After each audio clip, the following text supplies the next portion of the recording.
Como se convence alguém a fazer um tipo de tratamento que ela não acha que vai funcionar? Ou um movimento que ela ache que é proibitivo para o caso dela? Por exemplo, você com certeza já ouviu uma situação parecida com essa ou exatamente essa. Pessoas com dor nas costas não devem se inclinar para frente. Ou até pior, a gente não tem que se inclinar para frente para preservar a coluna. Esse já é um caso bem extremo, bem absurdo até. Não se inclinar, por exemplo, você vai pegar um objeto no chão. Ao invés de você se abaixar inclinando seu tronco para frente, você vai se agachar para pegar esse objeto. Ok, muito bom. Especialmente se for um objeto pesado demais, um vaso de planta, uma criança, uma caixa pesada, muito bem. E se for uma folha de papel? Você tem que se agachar para pegar, e aí, uma vez agachado, será que se você não consegue inclinar essa sua coluna, será que você vai ter força para subir? Porque levantar de um agachamento é difícil. Falando em agachamento, as pessoas às vezes têm dor no quadril e no joelho e chegam até nós com a informação do que foi proibido de fazer agachamento. Ok. Como que você senta e levanta de uma cadeira ou do vaso sanitário, por exemplo? Você não vai mais sentar no vaso sanitário, porque para sentar e levantar do vaso e da cadeira, qualquer lugar que você vá sentar, é considerado uma parte do movimento do agachamento. Então, proibir a pessoa de se agachar é limitar também função de tarefas do dia a dia. Voltando a falar da inclinação do tronco, se você está proibido de se inclinar para frente, uma vez que você está sentado no vaso sanitário, como é que você faz para se limpar? Porque você precisa fazer uma inclinação de tronco, ainda que reduzida. Pensando em ombro, são diversos exemplos, vou parar no do ombro, para a gente poder dar sequência. Às vezes a pessoa tem uma tendinite ou uma rotura específica em um dos tendões do manguito, às vezes uma rotura parcial, e a pessoa recebe a informação de que ela tem proibição de levantar o braço acima da linha do ombro. O problema é que, uma vez que você está proibido de fazer isso, você já não consegue mexer no seu chuveiro elétrico, você já não consegue lavar sua cabeça direito, porque você está proibido de levantar o braço, você não consegue pentear a cabeça, enxugar, fazer qualquer coisa na sua cabeça já não é mais permitido. Como que a gente lida com isso?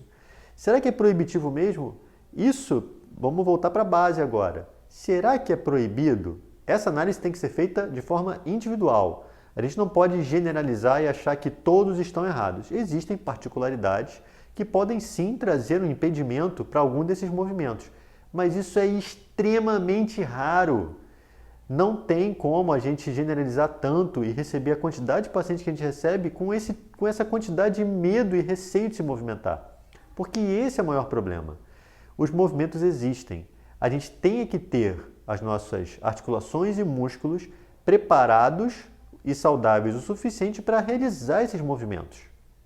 Se a gente tem algum problema que não permita, ok, a gente pode trabalhar outras funções, outras formas de executar aquela função de uma forma adaptada. Mas na grande maioria dos casos, a função é recuperada sem problema. Só que a questão é que, na grande maioria dos casos em que a pessoa chega até a gente com essas informações todas de receio para fazer o movimento, ela já tem um medo tão interno que qualquer menção a fazer o movimento provoca dor. E qualquer dor que a pessoa sinta, independente se ela fez o movimento ou não, ela já vincula a proibição. Ah, eu estou sentindo essa dor porque eu fiz um movimento que eu não devia. Quando não é necessariamente isso. As coisas não funcionam tão simples assim na parte de medicina de reabilitação. Você está com dor por causa dessa lesão, ou você está com dor por causa desse movimento.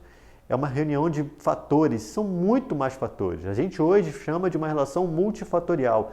Até o emocional é levado em consideração. Eu digo isso aqui nos vídeos repetidas vezes, porque é muito importante. Se a gente tem medo de fazer um movimento porque a gente foi ensinado que aquele movimento é inadequado ou proibitivo, a gente pode sim sentir dor na hora que a gente precisar fazer esse movimento. E esses movimentos que eu citei agora, como levantar o ombro, se abaixar para pegar um papel no chão, ou sentar e levantar de uma cadeira, fazem parte das nossas tarefas do dia a dia. E não tem como a gente proibir um agachamento ou proibir a pessoa de se inclinar. Existem formas de se tratar a questão que o paciente apresenta, devolvendo a ele a capacidade de exercer aquela função de uma forma mais harmônica, mais organizada e mais segura, para que a vida fique mais fácil e não que a gente torne as tarefas mais difíceis, com mais impedimentos. Vamos em frente e até a próxima!